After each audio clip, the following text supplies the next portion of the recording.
Honestly, even if I find somebody who's lying about something as simple as your accent and you're faking it, you're over exaggerating it, how can you trust that person with makeup reviews? Mikayla Nogueira, she finally came clean about a lot of things that a lot of people have speculated on for a very long time. Today we're getting into a reaction video. We're going to dissect this announcement, this confessions video by the most controversial, right now anyway, influencer, Mikayla Nogueira. First up, if you guys are unfamiliar with who Mikayla Nogueira is, she is an influencer over on TikTok. She has like 17 million like subscribers, followers, whatever you want to call it, over on TikTok. She is known as one of like the beauty gurus of today.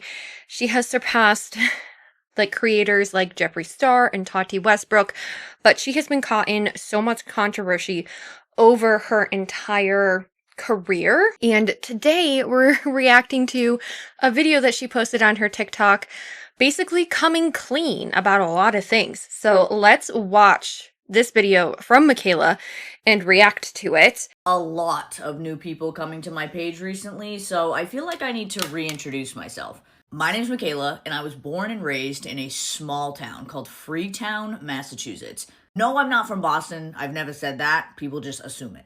Do I actually have an accent? Yes. Do I exaggerate it in my videos? Also, yes. So this was something. I'm making the first thing. Mikayla is not from Boston. A lot of people assumed that, but she never corrected it, ever. She's actually from a small town. I've actually seen comments on her videos of people who grew up in the same area, who went to high school with her.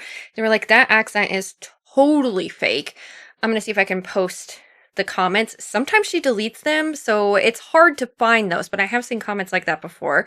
She said, I do have an accent, but it is over exaggerated. And you guys can tell that by a lot of the videos that she's been putting out recently. She had an ad with L'Oreal, she had a perfume ad, and her accent was completely different than what we are used to seeing on her TikTok. I get my accent from my dad. My dad has a wicked strong accent. I am a masshole through and through. I will probably die here.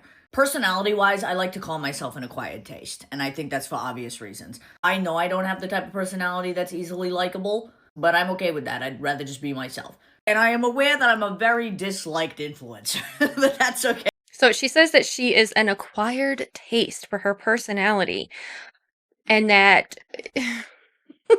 she's a very disliked influencer. There's reasons why you're a disliked influencer, honey. It's because you keep lying in your videos. You know, if you were a truthful influencer, then there'd be a different story to it. As well. Always gotta choose someone. Always gotta choose someone. If it's gotta be me, let it be me. It actually helps my success a lot more than it hinders it. My two main obsessions growing up. She is not wrong with that quote, with that any kind of picking on her, commenting on her stuff, even if it's a negative thing, it actually helps more with her success than what you actually realize. The algorithms, especially TikTok and Instagram, YouTube, they thrive on algorithm. The algorithm thrives on engagement. If you are engaging with her content, whether it's leaving her a comment like you're fake or, you know, a uplifting comment, either way, the algorithm sees it as engagement and it just pushes her content so that other people can see it. So at the end of the day, it doesn't matter if you're leaving a negative or a positive comment on any of her content, you are pushing it through the algorithm and you are helping with her success. That's a bit... It's sad to think about. You would think that the algorithm would be like, oh, this one's getting negative comments, so we're going to suppress it. But no, it likes all comments. I started doing makeup at the age of 10, and I would come home from school every single day and watch influencers on YouTube. Jeffree Star, James Charles, Jaclyn Hill, Patrick Stat, Tati Westbrook, you name it, I was watching. So she's watching influencers like Jaclyn Hill, who is known for her very controversial lifestyle in and of itself, where she comes onto her YouTube, she comes onto her TikTok, basically just promoting her recent collab and asking for money. James Charles, he's been in so much controversy, and we won't go into that because I don't want to get flagged on YouTube, but we also have Jeffree Star, who was involved in Dramageddon with Tati Westbrook and with James Charles.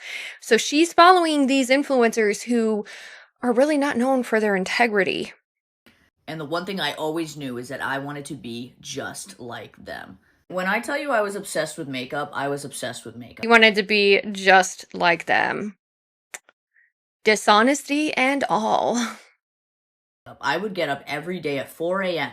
just to be able to do a full beat and make that 6 a.m. bus. Actually, I'm not gonna lie, the reason I started wearing makeup is because I was being bullied for my voice, which still bullied about that today, and my appearance. I know I'm not conventionally attractive, and makeup helped me feel more beautiful and more feminine, if I'm being honest. I was constantly being told I looked and sounded like a man, and because of that, no man would ever want me, and that shit shatters your confidence. So makeup became my safe space, and I knew that's what I wanted to do with my life. So I do want to kind of point out here that she's like, my accent was fake. It was intentional for it to be more pronounced.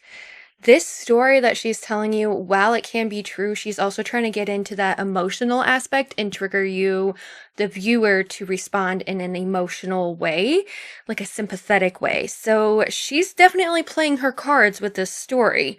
Whether it be true or not, we don't really know. I've always been a firm believer in that you should work for what you have. So I've always been a hard worker. I started working as soon as I turned 16. My first ever job was Journey's Shoes. I did decide to go to college because I wanted a degree and I actually really love school. I love education. I was raised by an educator, so that was always the expectation. I went to Bryant University in Smithfield, Rhode Island, and I have a degree in communication, marketing, media, and cultural studies, which, yes, I use my degree for what I do. So she has a degree in communications, marketing, and cultural studies, which actually is a great background if you're going to be an influencer because it teaches you how to communicate effectively, obviously, marketing, how to market yourself, and then cultural, where you can actually in those types of studies, my sister did cultural anthropology, you can actually study different cultures and religions and see what is and isn't acceptable with those cultures and religions, which also plays into her whole wanting to be an influencer, is that she wants to hit multiple markets, multiple cultures, she wants to communicate well, she wants to market herself well, and that's what she went to school for. But in communications, when you go for communications, you are actually taught to be objective and non-biased, and you're taught the truth, to tell the truth. You are not taught to deceive people. Loved college. I didn't want it to end.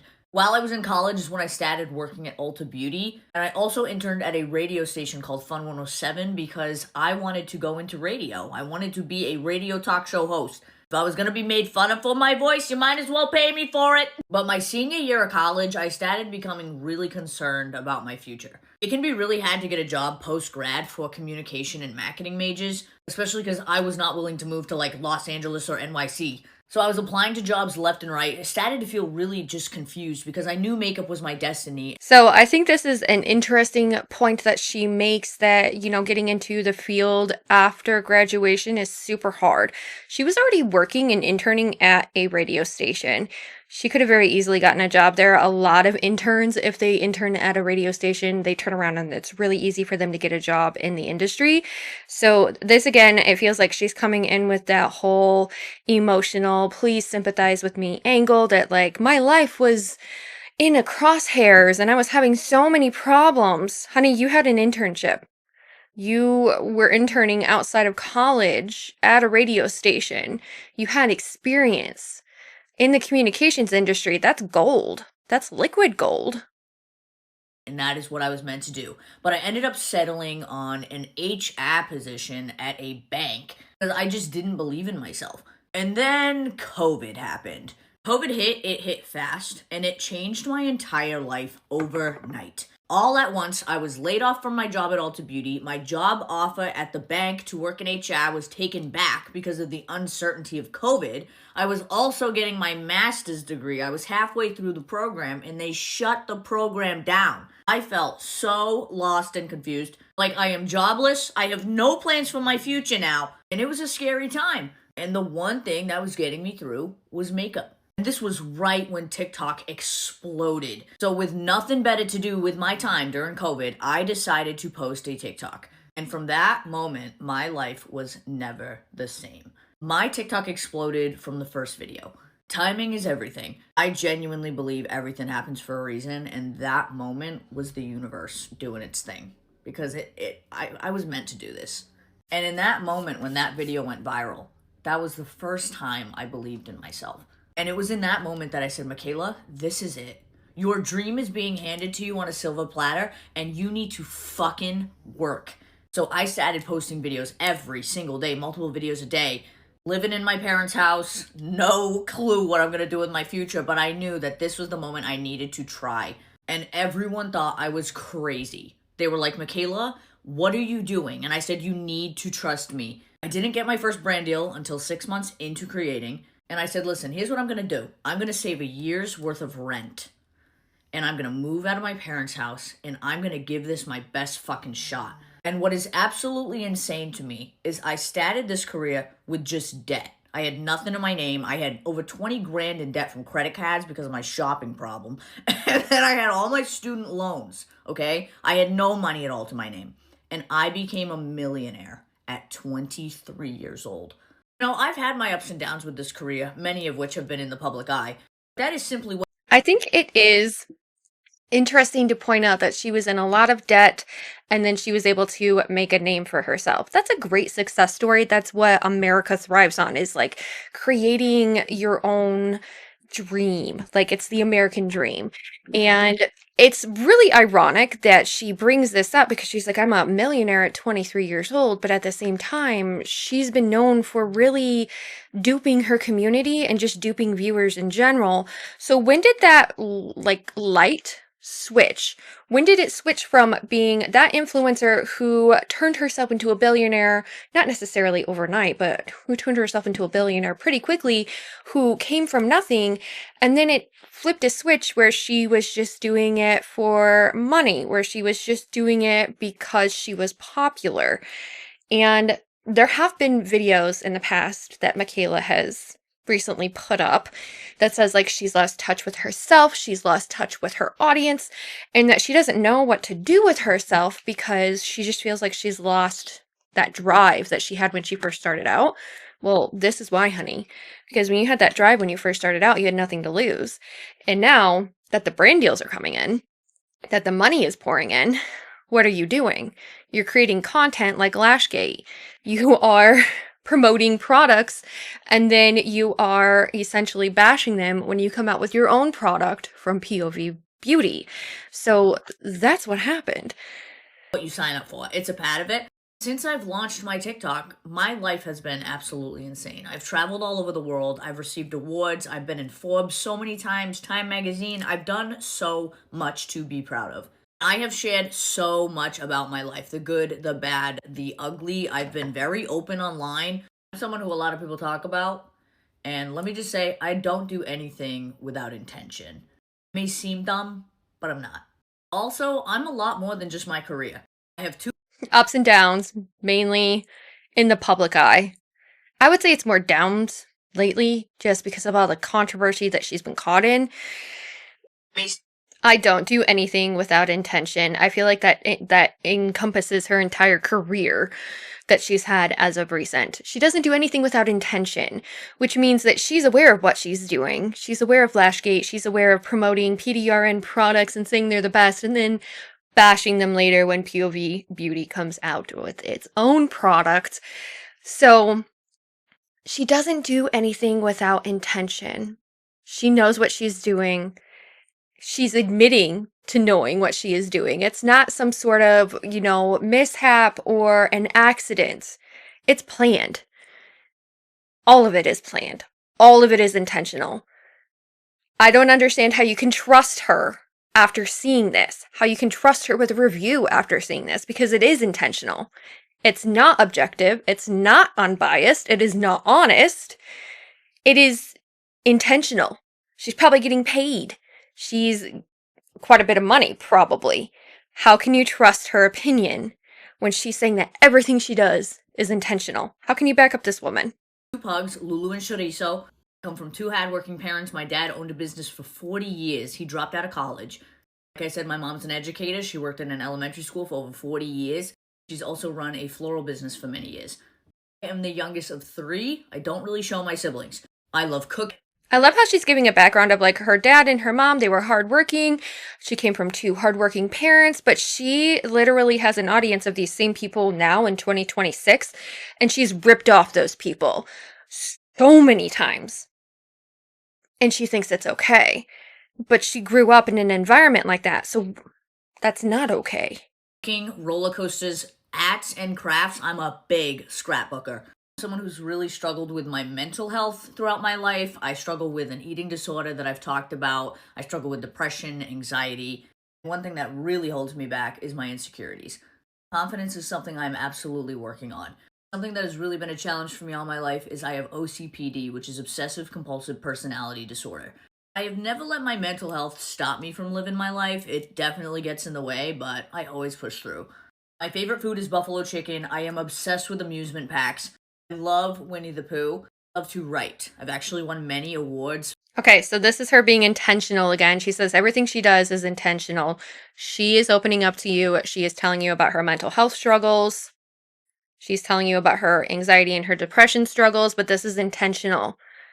You can't take this and be like, oh, she's just being raw and in the moment and trying to connect with you when she just admitted that every single thing she does is intentional. There's intention behind the words that she is speaking. For writing throughout my life, I love the beach. I love to travel. I love animals, and I grew up with every pet you can imagine. Like, I had over 20 pets at one time. I used to do bodybuilding, and I was absolutely shredded. I hope to get back into that one day. I'm the furthest thing from a homebody. I love getting out of the house. One of my favorite things to do is spending quality time with the people I love. I'm a big movie junkie. If you're curious what my favorite movies are, here you go. I love shopping, fashion, accessories, hair, anything beauty related. I have 10 tattoos. There's already some I plan to remove, and I do want more. I absolutely love getting my nails done. I love doing crazy designs. I'm someone who's not afraid to be myself, and I think that's a reason a lot of people don't like me. It's because I'm just totally myself. I am a lover girl, a hopeless romantic. I do a lot of research on love languages, and did I have a failed marriage? Indeed. But I'm not giving up on love. Okay, so she says that she thinks the reason why people don't like her is because she's just herself. But in all honesty, she's been nothing but a lie to her followers, to people who don't like her. She's been nothing but a lie. She does things with intention. Her accent is fake. She knows what she's doing. She knows that she's marketing to you. She knows that she is twisting this in a way that's going to get the clicks and the views. It's all intentional. It's all a gimmick. It's all a marketing lie. Probably the craziest thing I have done is last year I launched a beauty brand called Point of View, and you guys absolutely exploded it. So when I tell you this year is going to be insane, you're not ready. And I'm also launching a fragrance, which I'm really excited about. But yeah, I have the most crazy life. I am so beyond grateful. I love my life. I absolutely love my life. I feel so blessed. Every single day I love doing what I do. Even though it's challenging at times, I fucking love it. And I love you guys. I've had the most incredible community that I could even imagine. Do I have a lot of haters? She said that it is challenging at times, and this is her closing statement. She loves what she does, but it's challenging at times. I think that she would get a lot more joy. I think she would get a lot more appreciation for what she does if she was actually still true to who she was when she first started, instead of focusing on the brand deals and the money and the followers. She would be so much happier if she stuck to the person that she was when she started her TikTok journey, when she started, creating content, when she was that person who was $20,000 in debt and she had student loans to pay for, the person who just came to you and was raw and real and did makeup on screen, instead of somebody who has been thriving on the reviews, who has been thriving on the drama, to be honest, because she said everything is intentional, who's been thriving on all the payouts and who hasn't been, she's not been, actually saying like, this is a sponsored post. She's not been disclosing that to anybody. Everything she does is intentional. Her accent is a lie. She basically just admitted in this video that every single thing that she's been doing in her videos, and this can relate to Lashgate, was intentional. She knew what she was doing. She knew She put fake lashes on. She knew it was intentional, but she put it out anyway. She knew what she was doing because she knew it was going to promote herself, like she said, good or bad. She knew it was going to make her grow. Let me just tell you this, okay? One thing that I cannot stand about influencers, and there's been a trend going around, not really a trend, but there's been a discussion going around that influencer culture is dying. And I definitely think that influencer culture is changing in so many different ways because we find a lot of people who are finally cluing in to what some of these influencers have been doing. We find that Jaclyn Hill is super disconnected because she's been just exploiting her luxury hauls. All she wants from you is money. And now we get Mikayla Nogueira, who's literally in a confessions video to try and be more personable to you. It's intentional, but she's literally admitted that everything that she does is with intention, that her accent is fake, that so much of her career, yes, she's grateful for, but there have been challenges and people don't like her. There's reasons why there's been challenges. There's reasons why people don't like her. It's because she's dishonest. She goes for the money and she doesn't care about you as a consumer. One minute she's promoting a product and it's going viral, and then the next minute she's promoting another product that's in competition with the other product that she promoted, all because it gives her a payout at the end of the day. She's lost sight of who she is. She said that herself. And I don't understand why we give her the time of day anymore. I typically do not post like negative things on my channel like this, but at the end of the day, I wanted to expose her marketing behind this video and what her real intention seems to be, because she says everything is intentional. Breaking it down from that point of view, taking in her words, taking in what she says, and translating it for you. I don't think that this video was made for the intention of connecting with her audience again.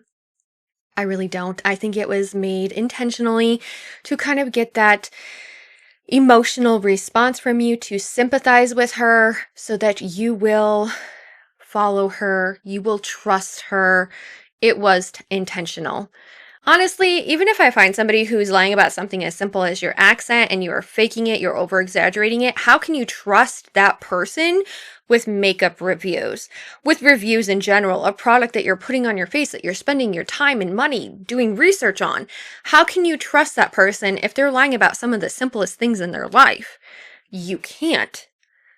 So, where does that leave us? If you guys liked this kind of content, if you guys want to see kind of more of a reaction content, this is like unfiltered content. I haven't done it in a while, but if you guys want to see content like this, definitely make sure you let me know in the comments down below.